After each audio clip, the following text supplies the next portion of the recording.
जनसुरक्षा विधेयकावर विरोधक चक्रव्यूहात कसे सापडले याबाबत उपमुख्यमंत्री अजित पवार यांनी खुलासा केला। मुख्यमंत्री फडणवीसांनी विरोधकांची कशा प्रकारे गोची केली याची संपूर्ण कहाणी अजित दादा यांनी सांगितली।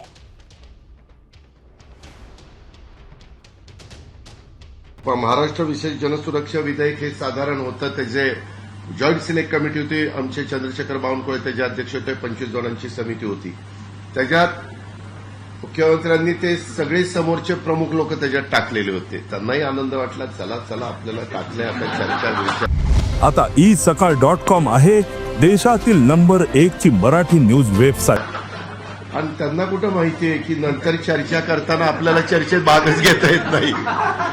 आणि माझ्या इथे त्यांना फोन आले ना वरिष्ठांचे, चर्चेत जोरात मांडा, अमकं करा तमकं करा, परंतु ज्यावेळेस त्यांना कळलं की आपण मांडूच शकत नाही त्यावेळेस त्यांचे अक्षरशः इतके चेहरे केविलवाणी झालेले होते।